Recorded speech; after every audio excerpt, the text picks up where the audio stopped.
السلام علیکم مفتی صاحب خی جوړ ستونه خدي قلاری ده مفتی صاحب یو مسله ده یو چې شراب کبیره ګناه نه ده یعنی معمولی ګناه ده ونیسه او یو چې زه حدیث نه مانم نه حدیث بخاری نه مانم د باره کې تاسو سره راځي څلور واره امامان مننه خیر اوس جواب راولېږه میسج باندې خدای پامان نحمده ونصلي على رسوله الكريم اما بعد د ورور ته پوس کړی د شراب د حرمت په باره کې چې یو مرګره د هغه وایي چې شراب وړه ګناه ده او احادیث نه منم د دې وضاحت تاسو کوي نو موږ په نن درس کې خپل وضاحت کول غواړو چې د شراب او حرمت به ان شاء الله موږ د قران کریم د آیاتونو مبارکونه به ثابتو او بیا به د شراب په باره کې د جدید ساينس تحقیق تاسو ته پیش کوم چې شراب سکل د انسان د صحت لپاره څونه مضر دي او د احادیثو په باره کې چې څوک احادیث نه مني د څه حکم دی نو دا انسان د اسلام نه خارج دی دا سړی کافر دی ځکه الله رب العزت په سورۃ نجم کې فرمایي اعوذ بالله من الشیطان الرجیم وما ينطق عن الهوى ان هو الا وحي يوحى نبی علی السلام ځان نه خبرې نه کوي دوی ته چې کوم وحی کیږي هغه تاسو ته بیانوي وحی په دوه قسمه ده یو وحی جدید او بل وحی خفی ده علماء کرام د دې خبرو وضاحت کوي د نبی علی السلام خبرې دا هم وحی دي خو الفاظ د نبی علی السلام دي او یو الفاظ د الله رب العزت خپل دي چې کلام پاک دی نو څوک چې د احادیثو نه انکار کوي د سړی اسلام نه خارج دی په دې چې ټول احکامات اصول بیان کړي د قران کریم خود دې تفصیل به احادیث بیان کړي دي لکه د مانزه د رکعاتونو به صرف ز مثال تاسو ته بیان کوم چې څوک د موز رکعاتونه وسوي چې راز قران منم او حدیث نه منم نو دا د موز رکعاتونه به کم ځنه ثابته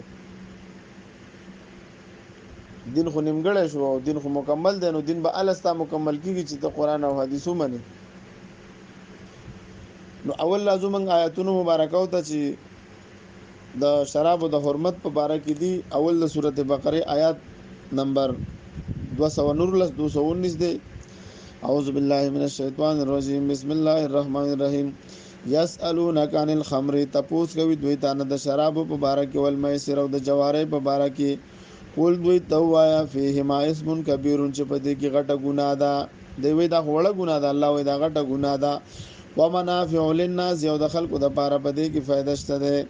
هو اسمهما اکبر من نفعهما نقصان ګناه ده لوی د ګناه نقصان لوی ده د غټنا لکه د دنیا ته خو به سورې فائدہ ملاو شي خو آخرت کې به بیا تاسو سره الله رب العزت وایي چې بیا به در سره ګورم دغه شان د کې نو دې کې دوه لفظونه استعمال شوي اسم او کبیر او دا اسم او کبیر په نور آیاتونو کې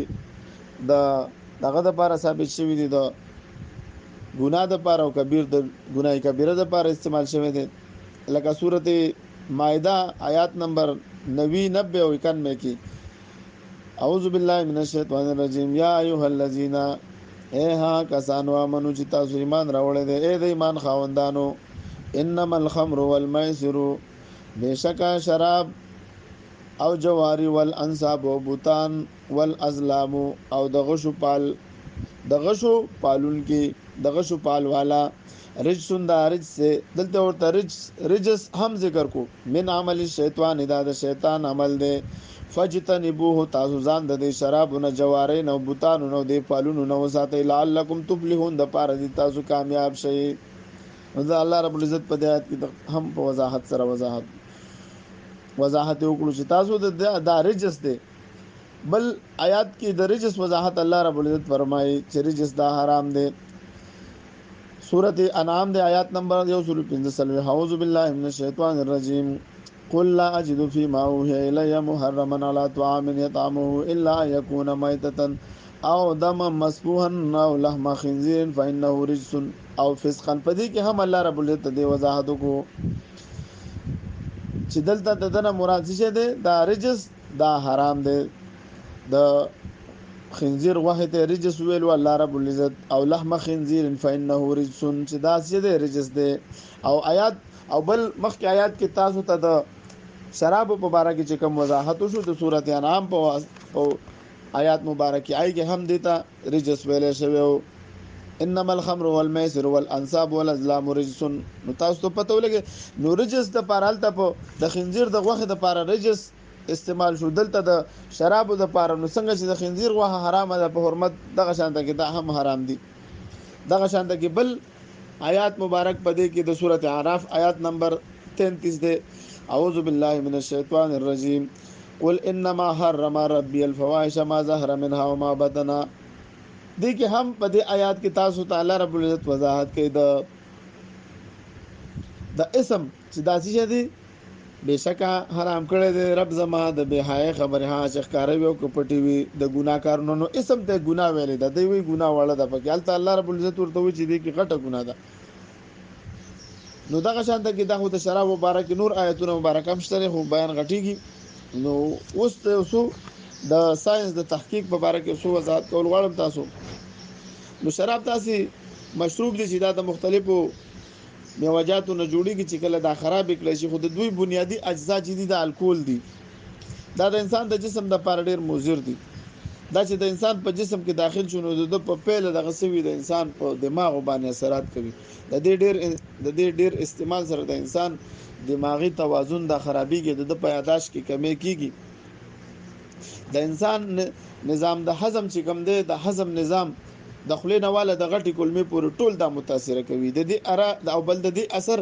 برای راست د په ګردو باندې کیږي. د دې استعمال سره د انسان اکثر دا ګردې د انسان پیل کیږي او دا ګردې کار کوي. دغه شانته کې د شراب د استعمال سره په انسان کې تولد ماده کمزوري کیږي او د شرابو د استعمال سره زړه ته ډیر زیات نقصان رسیږي او د پزړه په اعصاب باندې دومره اثراتو کې چې د اساس خپل کار نشي کولای. او د شرابو د ډیر استعمال په وجه اکثر خلک د ځان ته نقصان ورکوي او د خودکشي کوشش کوي. د دې استعمال سره انسان د ذهني بیمار جوړيږي ځکه چې بیا دا شراب بیا نه ملاويږي نو دا بیا د نشي غونډه کې پکې ګرځي او دغه شانته کې بیا د خلکو سره اکثر د جنگ جګړې کور کې د جګړو دغه شانته کې د په کار باندې اثرات غورځيږي. د دې ډېر استعمال په وجه د پیدائش کې کمزورتیا راځي او د میلان جنسي خواهشاتو ته جوړيږي او نو دا به حرام او حلال نه ګورو بیا په دې کې اخته کیږي. نو دا یو څو فواید ما دا یو څو نقصانات ما ذکر کړل. د ساينس مطابق ان ډیر زیات ساينس د دې تحقیق کړی دی چې شراب الکول د انسان جسم د لپاره ډیر زیات مضر دي او د